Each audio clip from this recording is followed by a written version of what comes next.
An elderly woman warned a millionaire not to travel with his wife, and the next morning, a luxury car appeared in front of her house. Sarah Thompson, at 68 years old, moved with the agility that only experience can grant. Her hands, weathered by decades of hard work, skillfully maneuvered the cleaning cart as she traversed the carpeted hallways of the Diamond Hotel, one of the most luxurious in the city. The soft brush of the wheels against the thick carpet was barely audible, as if even the sound of her work was an intrusion into the world of opulence surrounding her. Every morning, Sarah woke before dawn, put on her grey uniform with pride, and embarked on the long bus journey from her modest apartment in the suburbs to the pulsing heart of the metropolis. The contrast between her life and that of the hotel guests couldn't be more stark.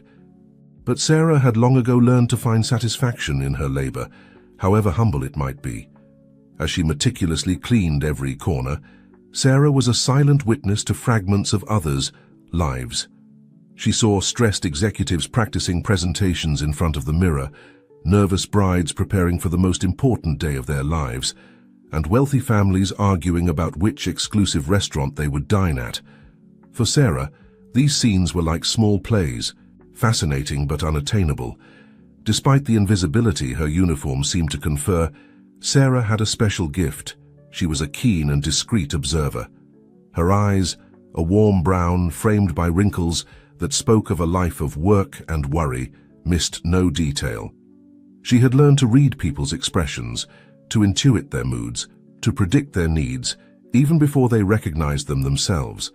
That morning, as she tended to the presidential suite on the top floor, Sarah noticed something different in the atmosphere.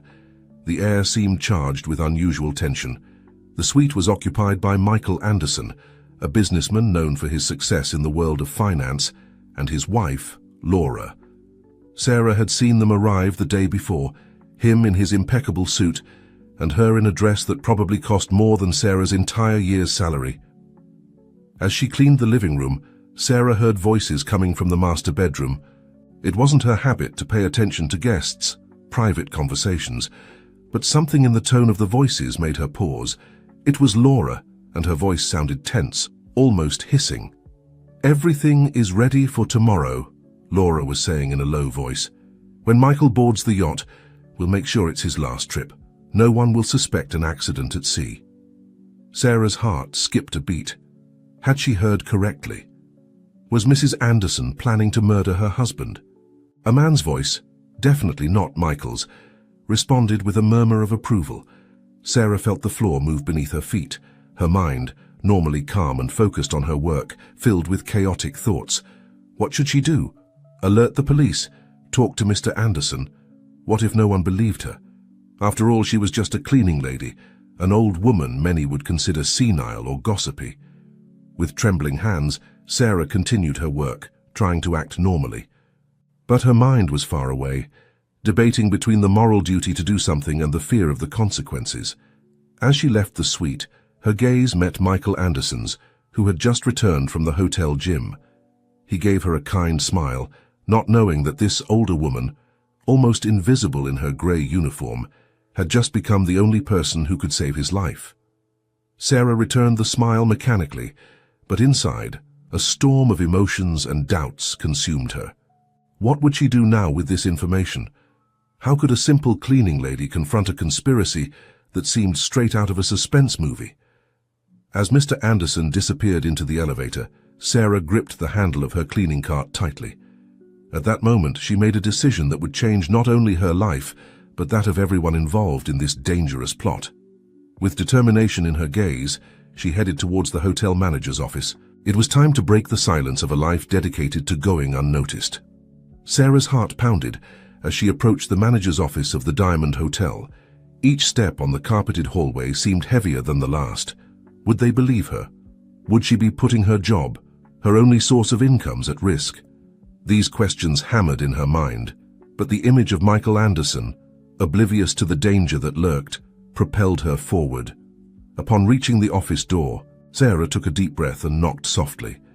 The deep voice of the manager, Mr. Robert Hayes, invited her in. Sarah entered, feeling the weight of her 68 years more than ever. "How can I help you, Sarah?"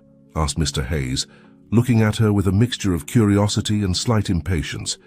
Sarah began to speak, her voice trembling slightly at first, but gaining strength as she recounted what she had heard. The manager listened in silence, his expression becoming increasingly serious. "Sarah," he said finally, "I understand your concern, but these are very serious accusations.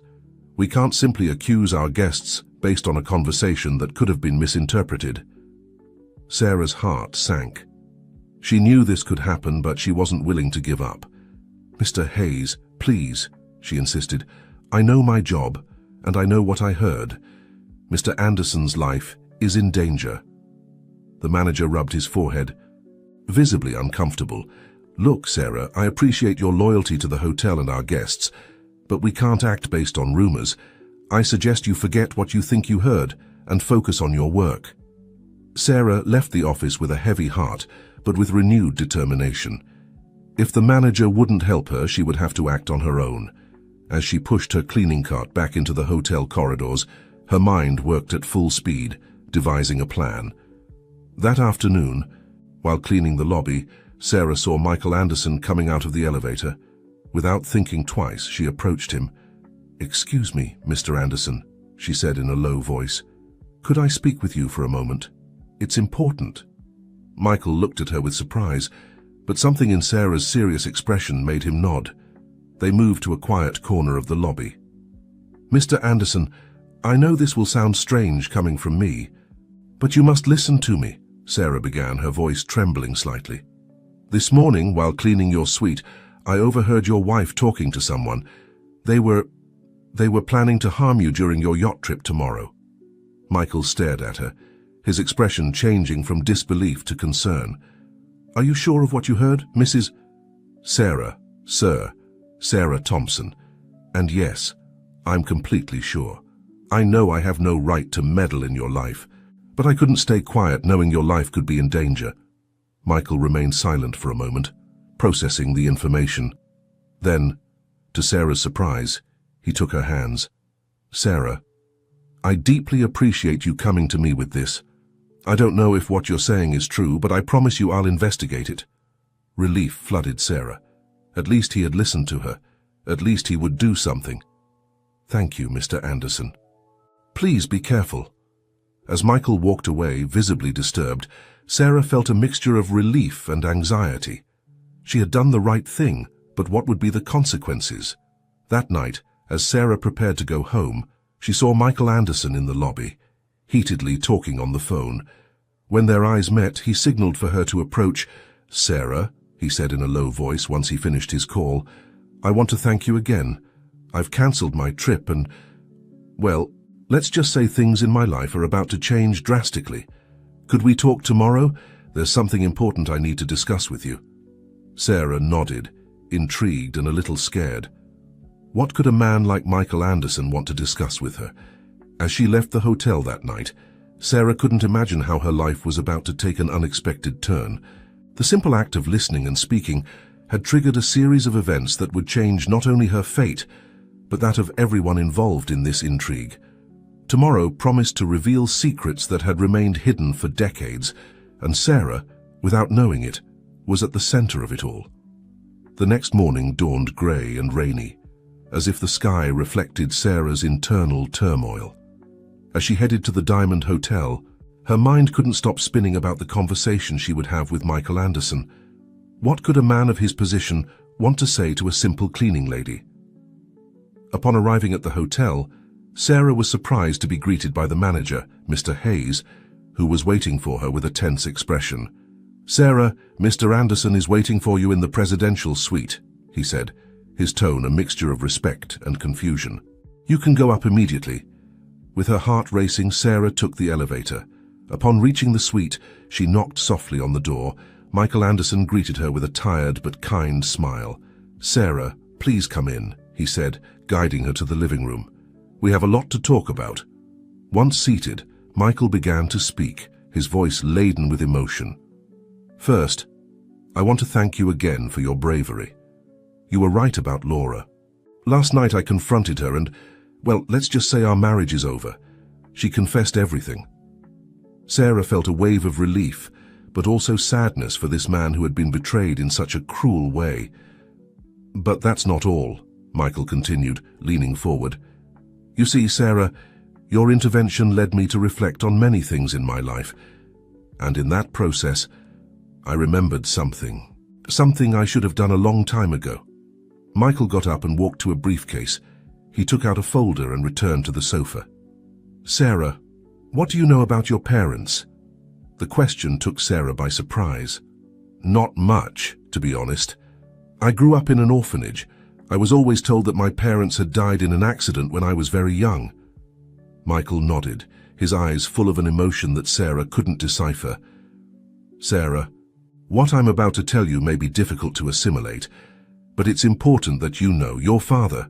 Your father was James Thompson, my best friend from our youth." The world seemed to stop for Sarah. "What? But how is that possible?" "James and I were like brothers," Michael explained, his voice breaking with emotion. "More than 60 years ago, when we were young and ambitious, we started our first business together, but one day, there was an accident that I caused due to my recklessness." Sarah listened, stunned, as Michael recounted the story of how a business trip had ended in tragedy. The car Michael was driving had crashed, and although he had survived, James had died instantly. "Guilt consumed me for years," Michael continued. "I knew James had a little daughter, but in my cowardice, I never dared to look for her, to look for you." Tears ran down Sarah's cheeks. Her entire life, her entire identity, was being redefined in a matter of minutes. "Yesterday, when you warned me about Laura, something about you seemed familiar," said Michael, taking Sarah's hands. "You have James's same eyes, the same determination. And when I investigated, all the pieces fit together. Sarah, you are my best friend's daughter, the girl I should have protected and cared for all these years." Sarah was overwhelmed. Years of loneliness, of wondering about her origins, of feeling invisible, all took on new meaning. "I know this doesn't make up for the lost years," said Michael, taking a small box from his pocket. "But I hope this can be the beginning of a new chapter in our lives." He opened the box, revealing an old brass key. "This key belonged to your father's summer house. I've kept it all these years as a reminder of my debt to James.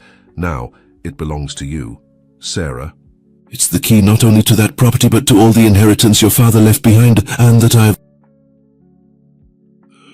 Sarah took the key with trembling hands, feeling its weight, not just physical but emotional.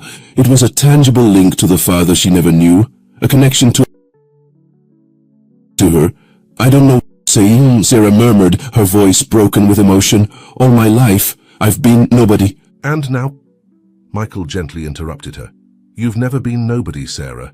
You're the daughter of an extraordinary man, and you've shown that you have his same courage and integrity. I know it's a lot to process, but I want you to know that I'm here for you, if you'll allow me. To answer your questions, to help you discover your heritage, to try to make up for, even if just a little, all these years." Sarah looked at the key in her hand, and then at Michael. Her world had turned upside down in a matter of hours. From being a simple cleaning lady, ignored by everyone, she had gone on to discover a hidden past and an unexpected inheritance. But beyond the material aspects, what moved her most was having found a connection, a history, a sense of belonging that she had always yearned for. "Thank you," she finally said, her voice barely a whisper. "Thank you for telling me the truth. I need time to assimilate all this, but I'd like to know more about my father, about my history." Michael nodded with a mixture of relief and hope on his face. "Of course, Sarah. We'll take all the time you need, and if you agree, I'd like you to leave your job at the hotel. There's much we need to discuss about your future, about the company that your father and I founded together." Sarah felt a moment of panic at the idea of leaving the job that had been her anchor for so many years. But then, looking at the key in her hand, she felt a wave of courage. It was time to embrace this new life, this second chance that fate was offering her. "All right," she said, with a determination that surprised even herself. "I'm ready to learn about my true history." As Sarah and Michael began to talk, sharing stories and memories, She found herself immersed in a completely new world. Michael, determined to make up for the lost years, gradually introduced her to the life she could have had. The first visit was to the summer house that once belonged to her father. Located on a picturesque coast a few hours from the city, the property was a mix of elegance and warmth. Sarah, with trembling hands, used the brass key to open the front door. The smell of the sea and old wood enveloped her, transporting her to a past she never lived but could now touch. "Your father loved this place," said Michael, as they toured the rooms. "We used to spend hours here, planning our future, dreaming of changing the world." Sarah ran her fingers over the books in the library, imagining her father reading them.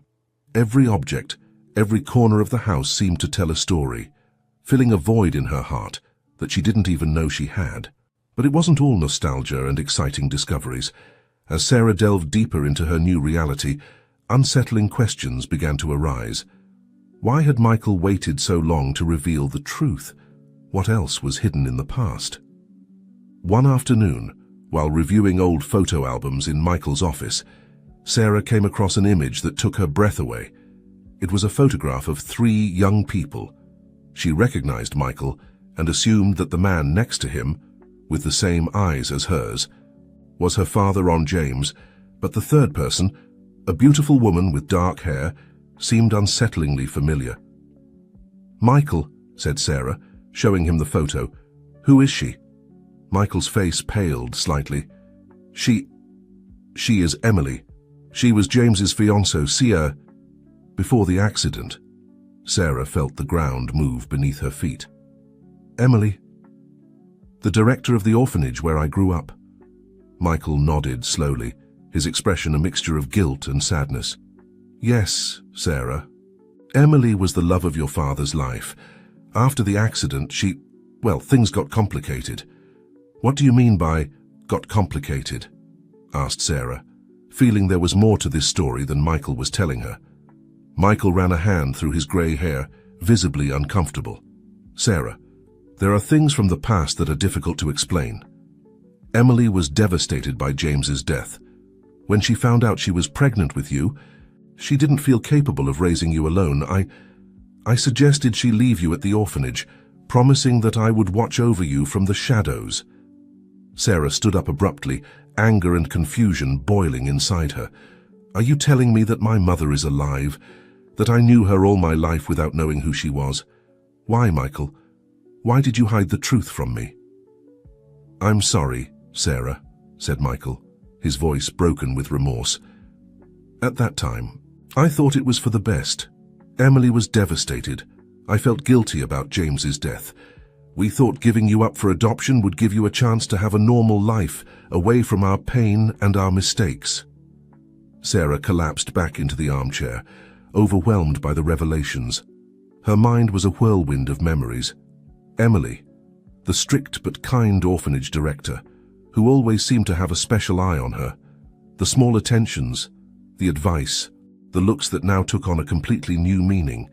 "I need to see her," Sarah finally said, her voice a mixture of determination and fear. "I need to talk to Emily." Michael nodded solemnly. "I understand. I'll take you to her tomorrow. But Sarah, you should know that there's more to this story, secrets that have remained hidden for decades, secrets that could change everything we think we know." As Sarah left the office, her mind was spinning with unanswered questions. What other secrets did her past hold? How would it be to confront Emily, the woman she now knew was her mother?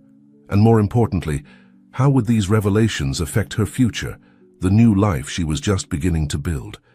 The brass key in her pocket, which once represented hope and new beginnings, now seemed to weigh a ton, bringing with it truths that could shake the foundations of more than one life.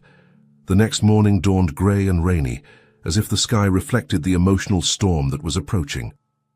Sarah found herself in front of the orphanage where she had grown up, a red brick building that she now saw with new eyes. Every crack in the walls, every tree in the yard, everything seemed to tell a different story from the one she had always known. Michael was by her side, his presence a mixture of support and constant reminder of the hidden truths that had defined her life. "Are you ready?" he asked softly. Sarah nodded, unable to form words. With trembling steps, she entered the building. The familiar smell of disinfectant and old books hit her, bringing with it an avalanche of memories. Emily was waiting for them in her office, her face a mask of calm that barely hid the storm of emotions underneath. When her eyes met Sarah's, something seemed to break in her. "Sarah," Emily said, her voice barely a whisper. "My girl." The silence that followed was deafening.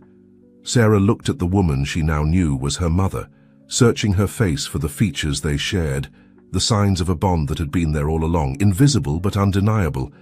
"Why?" was all Sarah could say, her voice laden with pain and confusion. Emily collapsed in her chair, tears now flowing freely. "I'm so sorry, Sarah. I know there's no excuse that can justify what I did, but you must understand. When James died, a part of me died with him. I was broken, scared. I didn't feel capable of being the mother you deserved." "So you decided not to be a mother at all," Sarah replied, the bitterness evident in her voice. "No," Michael interrupted, his voice heavy with guilt. "That was my idea. I suggested to Emily that she leave you at the orphanage. I thought it would be best for everyone." Sarah turned to him, disbelief painted on her face. "Best for everyone, or best for you, Michael, to ease your conscience over my father's death?" The silence that followed was heavy, laden with unspoken truths and belated remorse. Emily slowly stood up, cautiously approaching Sarah. "I know I failed you, that we failed you. But you must know that not a single day went by without me thinking of you." Without regretting my decision, I watched you grow, Sarah. Every achievement lived with you, even if it was from me. Sarah stepped back, overwhelmed by the conflicting emotions that invaded her. Part of her wanted to embrace this woman, to accept the maternal. Other part wanted to scream, to demand answers, to unleash all the frustration and loneliness of a life lived in abandonment. "I need time," Sarah finally said, her voice broken but firm. "This is too much. My whole life has been a lie, and you two," she looked at Emily and Michael, "have been the architects of that lie." She headed for the door, but before leaving, she turned one last time. "I want the truth, the whole truth. No more secrets, no more half-truths. If you really want to be part of my life, I need to know everything." As Sarah left the office, leaving behind a tearful Emily and a visibly agitated Michael, she couldn't help but feel that this was just the beginning. There was more to this story, more secrets to uncover, more truths to face. Outside, the rain had intensified. Sarah walked aimlessly, letting the water wash away her tears. The brass key in her pocket, once a symbol of hope, now seemed like a burden, a constant reminder of all she had lost and how little she really knew about her own history. Meanwhile, in the orphanage office, Emily and Michael exchanged meaningful looks. "We'll have to tell her everything," Emily said, her voice barely audible. Michael nodded gravely. "I know. But is she really prepared to know the whole truth about James, about what really happened that night?" The question hung in the air, a promise of more revelations to come, of even darker secrets threatening to come to light. The true story of Sarah, of her family, was just beginning to unravel. And with each new revelation, the past and present intertwined in an increasingly complex and dangerous dance. The following days were a whirlwind of emotions for Sarah. She took refuge in her father's summer house, seeking comfort in the only place where she felt a genuine connection to her past. She spent hours roaming the rooms, touching objects that once belonged to James, trying to construct in her mind the image of the man she never got to know. One afternoon, while exploring the attic, Sarah found an old, dusty box. With trembling hands, she opened it, revealing a treasure trove of memories, letters, photographs, and a diary. Her heart skipped a beat as she recognized her father's handwriting on the diary's cover. With a mixture of excitement and apprehension, Sarah began to read. The pages were filled with James's thoughts and dreams, his plans for the future, his love for Emily, and his excitement at the prospect of becoming a father. But as she progressed through the entries, the tone of the writing changed. James wrote about disagreements with Michael, about disturbing discoveries in the company they had founded together. The last entry, dated the day before the fatal accident, made Sarah's breath catch. "I've discovered something terrible. I can't believe Michael is involved in this. Tomorrow I'll confront him. If anything happens to me, let it be known that the truth must come to light, for the sake of my family, our company, everything we've built." Sarah closed the diary, her mind reeling. What had her father discovered? Was his death not an accident after all? Determined to get to the bottom of this mystery, Sarah called Michael and Emily, asking them to meet her at the summer house. When they arrived, she showed them the diary. "I need to know the truth," Sarah said, her voice firm despite the emotional turmoil inside her. "What really happened the night my father died?" Michael visibly paled, while Emily sobbed silently. Finally, Michael spoke, his voice laden with remorse. "James discovered that I was embezzling funds from the company," he confessed. "Not to enrich myself, but to pay off gambling debts. I was desperate, and when James confronted me that night in the car, we argued. I lost control of the vehicle and—" Sarah listened, horrified, as the truth came to light. The accident hadn't been entirely accidental. Michael's guilt went beyond recklessness. It had been his desperation and lies that had led to James's death. "Did you know?" Sarah asked Emily, her voice barely a whisper. Emily nodded, tears streaming down her cheeks. "I found out shortly after. Michael confessed everything to me. I was destroyed, Sarah. Not only had I lost the love of my life, but I discovered that his death hadn't been a simple accident. I didn't know how to handle that truth, how to raise a daughter amidst so much pain and betrayal." "So you decided to hide it all," Sarah concluded, the bitterness evident in her voice. "Bury the truth along with my father and leave me at the orphanage." "I'm so sorry, Sarah," said Michael, his voice breaking. "I've lived with this guilt for decades. Every day I've tried to make amends, to do good, to honor James's memory. But I know nothing can erase what I did." Sarah stood up, walking to the window. Outside, the sea roared, reflecting the storm inside her. Everything she thought she knew about her life, about her family, had crumbled. But amidst the chaos and pain, she felt a fierce determination arise. "I can't change the past," she finally said, turning to Michael and Emily.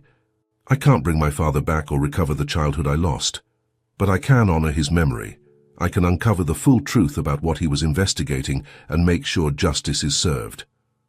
Michael nodded solemnly. "You're right, Sarah. It's time for the whole truth to come out. I'll help you in any way I can, even if it means facing the consequences of my actions."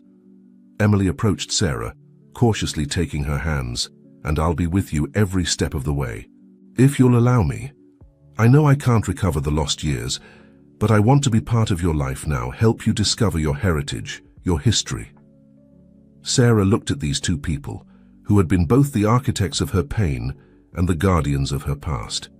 She felt a mixture of resentment, compassion, and a strange sense of belonging. "All right," she finally said. "We'll do this together. We'll find out what my father was investigating. What secrets still remain to be revealed. But I warn you, no more lies, no more secrets. If we're going to be a family, it must be based on truth, no matter how painful it may be." As the three prepared to embark on this new stage of their relationship and the search for truth, Sarah couldn't help but feel that she was on the brink of something big, something that would change not only her life, but that of many others. The brass key in her pocket seemed to vibrate with anticipation, as if it knew it was about to open much more than a simple door. What none of them knew was that, at that very moment, someone else was closely following these events, someone who had their own secrets, their own reasons to fear the truth coming to light, someone who would do whatever necessary to keep the past buried, no matter the cost. The following days were a whirlwind of activity for Sarah, Michael, and Emily. Turned into an unlikely investigative team, they immersed themselves in the past, determined to discover what James had found before his death. Sarah, with her experience as a cleaning lady, turned out to have a sharp eye for details and an innate ability to organize information. Michael contributed his knowledge of the business world and his connections, while Emily, with years of experience managing the orphanage, proved to be an excellent manager and negotiator. They reviewed old company documents, interviewed former employees, and followed leads that had lain dormant for decades. Slowly, a disturbing pattern began to emerge. It seems that Dad had discovered a network of corruption that went far beyond your fund diversions, Michael, Sarah said one night, as they reviewed documents in the summer house library. Michael nodded gravely. James was always the most ethical of the two of us. I see now that while I was sinking into my personal problems, he was unraveling something much bigger. Emily, who had been examining an old photo album, let out an exclamation of surprise. "Look at this," she said, showing them a photograph. In it, James was seen with a group of important-looking men, all in elegant suits. Sarah took the photo, her eyes widening in recognition. "This man, he's the current governor." "And this other one is the chief of police," added Michael, pointing to another individual in the image. As they delved deeper into their investigation, it became evident that James had uncovered a network of corruption that involved high-ranking government officials, influential businessmen, and even members of the security forces. The company that James and Michael had founded seemed to be just the tip of the iceberg. "Saratu, this is bigger than we imagined," said Sarah, her voice a mixture of awe and fear. "If Dad was about to expose all this..." "His death might not have been a simple accident after all," Emily completed, her face pale at the implication. Michael collapsed into a chair, the weight of the revelation evident on his face. "My God, what have we gotten ourselves into?" Sarah felt a chill run down her spine. What had begun as a personal search for truth had turned into something much more dangerous and far-reaching. "We can't stop now," she said with determination. "We have to finish what Dad started. We have to expose the truth, not just for him, but for all those who have been harmed by this corruption." Emily took Sarah's hand, her eyes shining with a mixture of pride and concern. "I'm with you, daughter. But we must be cautious. If these people were capable of doing what they did to your father, they'll stop at nothing to keep us quiet." Michael stood up, a new resolution in his posture.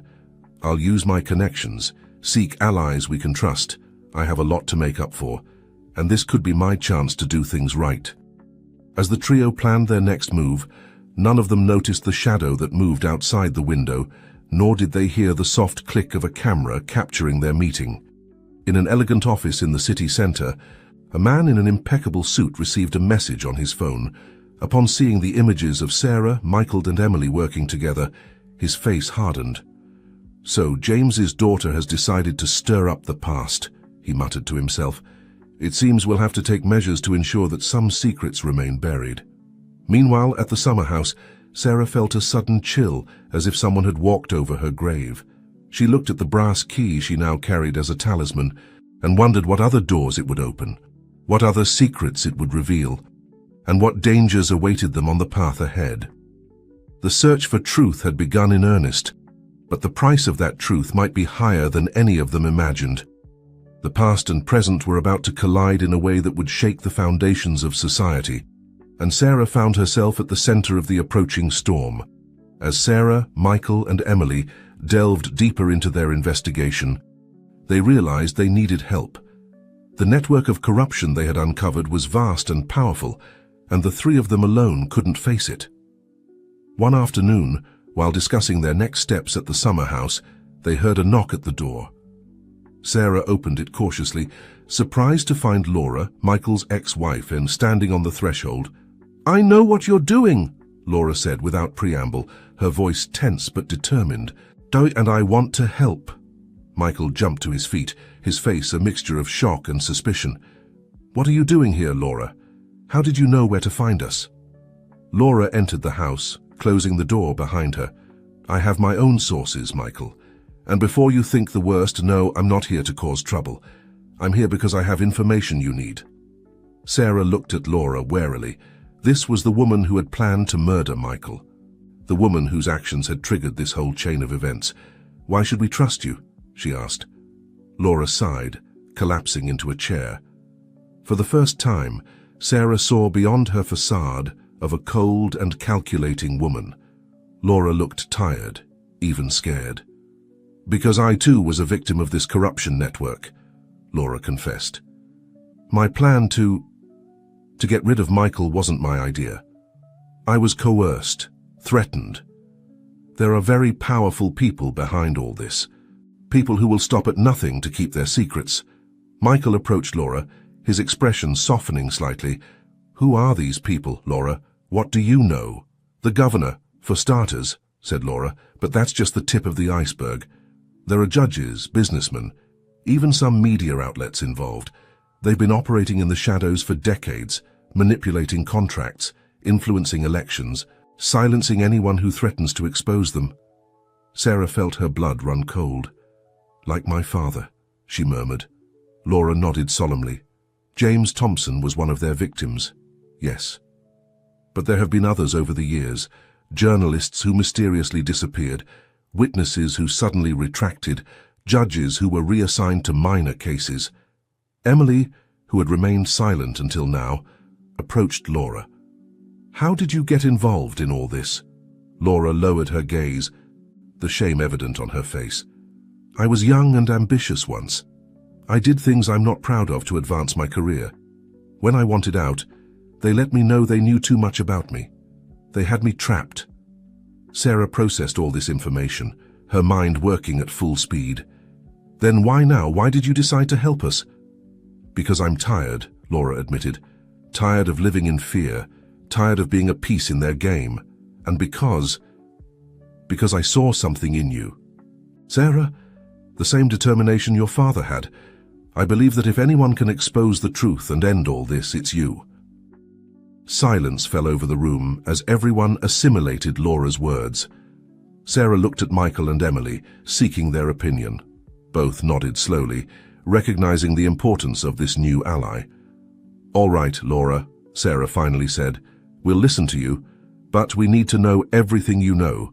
Every detail, no matter how small, could be crucial. Laura nodded, visibly relieved. I'll tell you everything, but you must understand that by doing this, I'm putting myself in great danger. We all are. Over the next few hours, Laura revealed an intricate web of corruption that went beyond what they had imagined. She told them about secret meetings, million-dollar bribes, veiled threats, and destroyed lives. With each revelation, the scope of the conspiracy became clearer and more terrifying.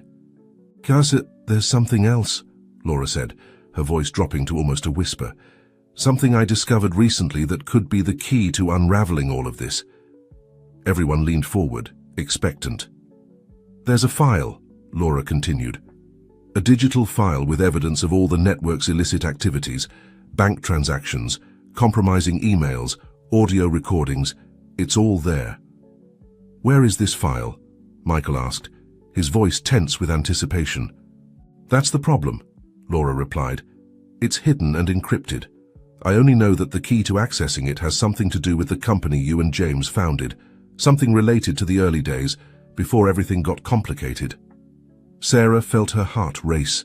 Instinctively, her hand went to the brass key she wore around her neck. The key, she murmured. The key you gave me, Michael. Could it be? Michael looked at her with wide eyes. It's possible. James was always fond of riddles and elaborate security measures. If he hid that file, he would have used something that only we could decipher. Emily approached Sarah, examining the key closely. Look, she said, pointing to small marks on the key's handle. These notches, they're not random, they seem to form a pattern. Sarah felt they were on the verge of a great discovery. The key that had been a symbol of her newly discovered heritage could also be the key to exposing the truth and bringing justice. We need to decipher this pattern, Sarah said with determination, and we need to do it fast.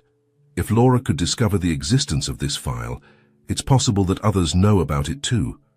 We're in a race against time. Just then, the sound of breaking glass startled them all.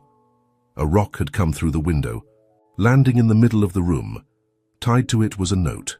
With trembling hands, Sarah untied it and read aloud. Abandon your search now. The next warning won't be so kind. Fear was palpable in the room. They were touching sensitive nerves, getting too close to the truth, and those responsible were willing to do anything to stop them. "We can't back down now," Sarah said, her voice firm despite the fear she felt. "We've come too far. We must continue. For my father, for all the victims of this corruption network." Michael nodded, standing up. "You're right, but we need to be more careful. We need a safe place to work, and, possibly, protection." "I know someone who can help us," Laura said. "A former police officer who was expelled from the force for refusing to be part of the corruption. I trust him." Emily took Sarah's hand. "We're with you, daughter. To the end." Sarah looked around at this unlikely group united by the search for truth and justice. Her father, James, had started this path decades ago, and now she would continue it, with unexpected allies by her side. As they prepared to leave the house, aware that it was no longer safe, Sarah clutched the brass key in her hand. It was more than a symbol now. It was a promise, a responsibility. And she was determined to uncover its secrets, no matter the cost. What none of them knew was that at that very moment, in an elegant office in the city center, a group of powerful men was meeting in emergency. On a large screen, images of Sarah, Michael, Emily, and now Laura were projected.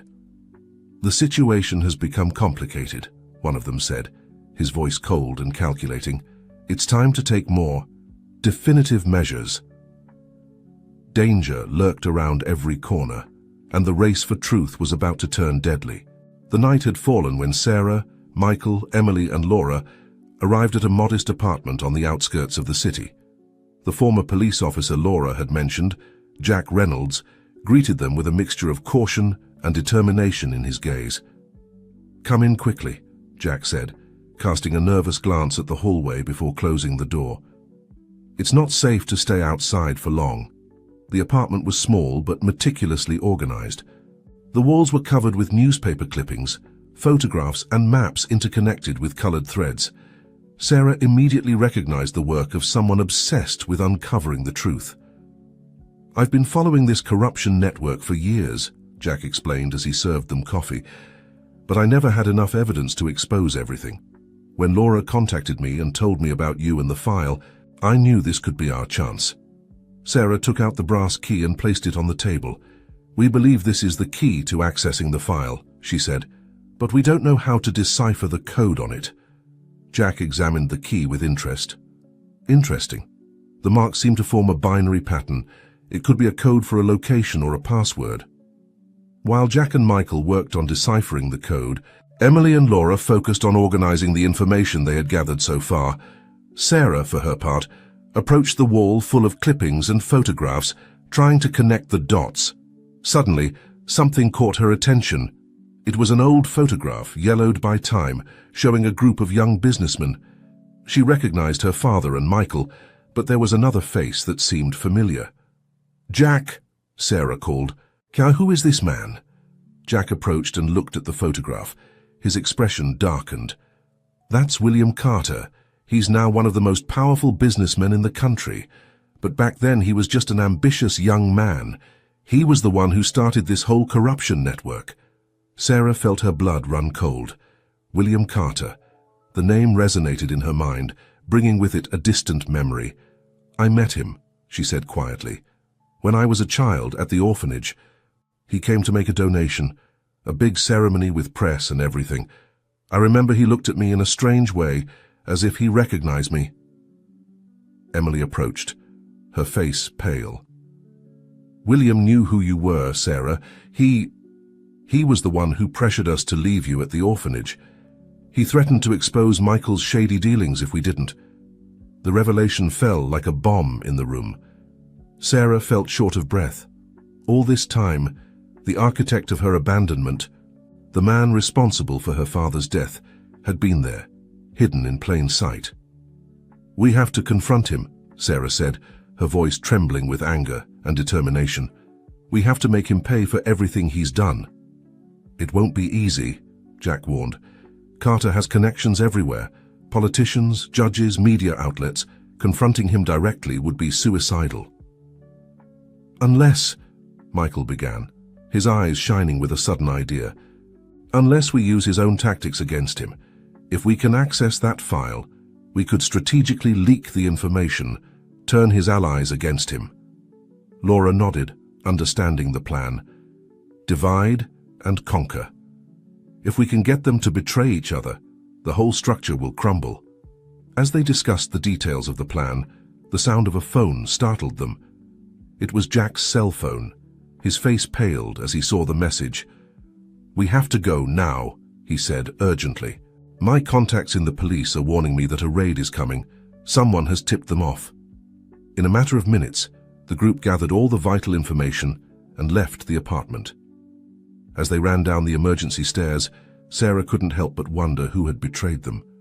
Was there a mole among them, or was Carter's network even more extensive than they had imagined? Upon reaching the street, they split into two groups: Sarah, Emily, and Jack in one car, Michael and Laura in another. They agreed to meet at a safe place outside the city. As they drove away, Sarah saw in the rearview mirror how several patrol cars arrived at the building they had just left. The race against time had become even more desperate. "Where are we going?" Sarah asked Jack, who was driving with determination. "To a place Carter would never expect," Jack replied. "We're going to the old factory where it all began, where your father and Michael founded their first company." Sarah clutched the brass key in her hand.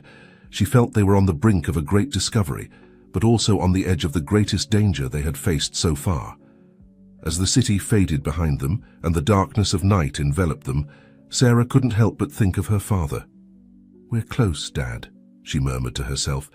"Soon, very soon, the truth will come to light." What Sarah didn't know was that at that very moment, William Carter was receiving a call that would put him on high alert. The hunt had begun, and only one side would emerge victorious. The brass key, silent witness to decades of secrets, was about to reveal its last and most dangerous mystery. The old factory loomed like a rusty metal giant under the moonlight.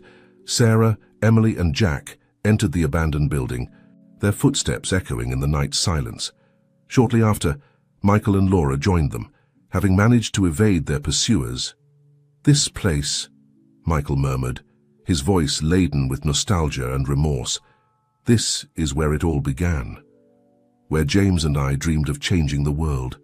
Sarah scanned the place, imagining her father working there, young and full of hope. "And this is where we'll finish what he started," she said with determination. Jack approached an old computer terminal covered in dust. "If we're going to decipher the key's code, this is the place. Old systems are sometimes the most secure." While Jack and Michael worked on the computer, Sarah, Emily, and Laura kept watch, aware that they could be discovered at any moment. After what seemed like an eternity, Jack let out an exclamation of triumph. "We've got it! The key's code has given us access to a hidden server. The file is here." Everyone gathered around the screen, holding their breath as the documents loaded. What they saw left them breathless. Fraudulent contracts, million-dollar transfers to offshore accounts, emails detailing bribes and threats. The magnitude of the corruption was overwhelming. "My God," Emily whispered, "this is bigger than we imagined." Sarah felt a mixture of horror and vindication. "We have to make this information public. The world needs to know the truth." Just then, the sound of approaching vehicles alerted them. Flashlight beams filtered through the factory's broken windows. "They've found us," Laura said, fear evident in her voice. "Quick," Jack urged. "I'm sending an encrypted copy of the file to several trusted journalists and prosecutors. Whatever happens tonight, the truth will come out." Sarah made a decision in that instant. "You all get out through the back." "I'll distract them." "No," Emily protested. "I won't leave you alone." "Mom," Sarah said, the word coming out naturally for the first time, "trust me, I have a plan." With tears in her eyes, Emily hugged her daughter. Michael approached and handed Sarah a small device. "It's a recorder. Use it wisely." As the rest of the group escaped through a back exit, Sarah took a deep breath and walked towards the factory's main entrance. With the hidden recorder and the brass key hanging from her neck, she prepared to face her destiny. The doors burst open, and a group of armed men entered, led by a figure Sarah immediately recognized, William Carter. Sarah Thompson, Carter said, his voice cold and calculating. At last we meet face to face. You've been a thorn in my side for far too long. Sarah remained calm, aware that every word was being recorded. Mr. Carter, it seems you know me well. How curious, considering I grew up in an orphanage, supposedly without family. Carter smiled, but it was a joyless smile. Ah, James's daughter, as brave as your father, you know. He also thought he could defy me. Look how that ended. Are you admitting that you were responsible for my father's death? Sarah asked, her heart pounding. Admitting is a very strong word, Carter replied, moving closer. Let's say your father became an obstacle to progress, just like you are now. But unlike him, I'm giving you the chance to choose a different path. Sarah raised an eyebrow. What do you mean? Carter extended his hand. Join us, Sarah. With your intelligence and determination, you could go far. Why fight against the system when you can be part of it? I offer you power, wealth, everything you've ever wanted. For a moment, Sarah allowed herself to imagine that life, the luxury, the influence, the security. But then she thought of her father, of all those who had suffered because of Carter's corruption and his network. I'm sorry, Mr. Carter, Sarah said, standing tall. But I already have everything I want. I have the truth, and soon the whole world will know it. Carter's face contorted with rage. Fool, you think you can defy me and go unpunished. I'll end you like I ended your father. At that moment, sirens were heard in the distance. Carter looked around, confused. Sarah smiled. Oh, didn't I mention? While we were talking, the information we discovered has been streaming live to several news stations and prosecutors' offices, and now, thanks to you, we have your confession recorded. Chaos erupted. Carter's men, seeing that the situation had turned against them, began to flee. Carter, furious, tried to lunge at Sarah, but at that moment, the doors opened again. Jack entered, followed by a team of honest police officers and journalists. William Carter, you're under arrest, Jack announced, handcuffing the stunned businessman. Sarah watched as Carter was led away, shouting threats and accusations. She felt a hand on her shoulder and turned to see Emily, Michael, and Laura. We couldn't leave you alone, Emily said, hugging her daughter. The following hours were a whirlwind of statements, interviews, and revelations. The corruption network began to crumble as more and more implicated individuals were exposed. The days that followed were intense. The city, the entire country, was shaken by the revelations. Politicians resigned, businessmen were arrested, and investigations were initiated at all levels of government. Sarah found herself at the center of it all, hailed as a heroine by some, viewed with suspicion by others. But she remained firm, determined to see justice done. One afternoon, while resting at her father's summer house, she received an unexpected visit. It was the new Attorney General, a woman with a firm gaze and an impeccable reputation. Miss Thompson, said the Attorney General, I want to personally thank you for your bravery. Thanks to you and your team, we have the opportunity to clean up decades of corruption. Sarah nodded, grateful. What happens now? There will be trials. Many trials, the Attorney General replied, and we'll need your testimony. But there's something else. We've been reviewing the files of your father and Michael's company. It seems they had plans for several social and environmental projects that were never realized. Social projects? Sarah asked, intrigued. The Attorney General smiled. Yes, it seems your father had a very different vision for the company, and now that the truth has come to light, we have the opportunity to make those dreams a reality. Sarah felt her heart fill with emotion. The possibility of continuing her father's legacy, of using the company to do good, was more than she had ever imagined. The following months were of intense work. Sarah, along with Michael, Emily, and Laura, dedicated themselves to restructuring the company. They implemented the social projects James had dreamed of, created scholarship programs for low-income youth, and established environmental protection initiatives. Jack DeWine, for his part, was reinstated to the police force, leading a new anti-corruption unit. A year after the discovery of the file, Sarah found herself at the inauguration of a new community center in the neighborhood where the orphanage once stood. As she cut the ribbon, surrounded by her family and friends, she couldn't help but think about how much her life had changed. "Now your father would be very proud," Emily whispered to her, tears in her eyes. Sarah nodded, emotional. She brought her hand to the brass key that still hung from her neck. It was no longer just a symbol of her past, but a promise for the future. That night, as she observed the city from the balcony of her new apartment, Sarah reflected on her journey. From being a cleaning lady ignored by everyone, she had become a respected voice, a leader in the fight against corruption and in promoting social change. But more importantly, she had found her place in the world, had discovered the truth about her past, and had forged a future full of hope and purpose. The brass key shone under the moonlight, reminding her that sometimes the darkest secrets can lead to the most luminous discoveries. 5 years had passed since that night at the old factory. The city had changed, the country had changed, and Sarah had changed with them. The company that was once the heart of a corruption network was now a model of social responsibility and business ethics. Sarah, as CEO, had implemented policies that prioritized employee well-being and positive impact on the community. Emily, retired from the orphanage, now ran a foundation that helped vulnerable children. Michael, after serving a brief sentence for his role in past events, worked with the foundation, dedicating his business expertise to charitable causes.